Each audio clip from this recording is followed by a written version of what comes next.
Good morning, good evening, good night. But this is the debate that ended Kamala Harris' presidential run. She even called Biden a racist. And I can't even believe that Biden has chosen her to run with him as a vice president. But here you go. This is what ended Kamala Harris' presidential run.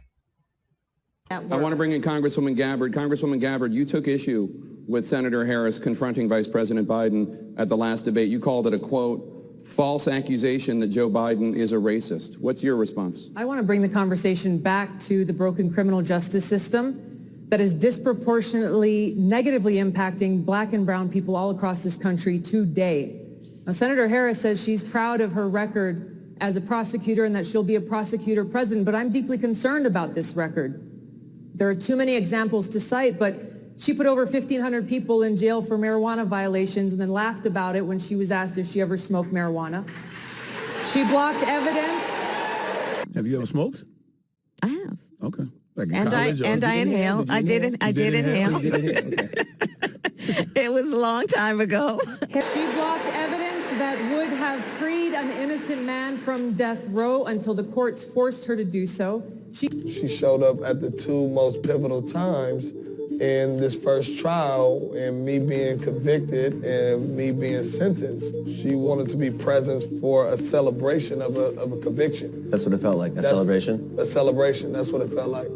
The reactions I get when I tell people my story is, they say it's the worst nightmare. You know, it's the closest thing to dying. She kept people in prison beyond their sentences to use them as cheap labor for the state of California, and she fought to keep cash bail system in place that impacts poor people in the worst kind of way. Thank you, Congresswoman. Senator Harris, your response?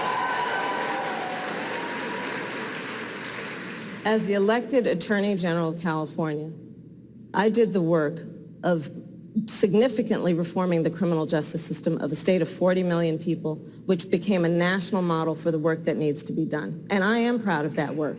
And I am proud of making a decision to not just give fancy speeches or be in a legislative body and give speeches on the floor, but actually doing the work of being in the position to use the power that I had to reform a system that is badly in need of reform. That is why we created initiatives that were about reentering former offenders and getting them counseling. It is why, and because I know that criminal justice system is so broken, that I am an advocate for what we need to do to not only decriminalize, but legalize marijuana in the United States. I want to bring Congresswoman Gabbard back in. Your response? The bottom line is, Senator Harris, when you were in a position to make a difference and an impact in these people's lives, you did not. And worse yet, in the case of those who were on death row, innocent people, you actually blocked evidence from being revealed that would have freed them until you were forced to do so. There is no excuse for that.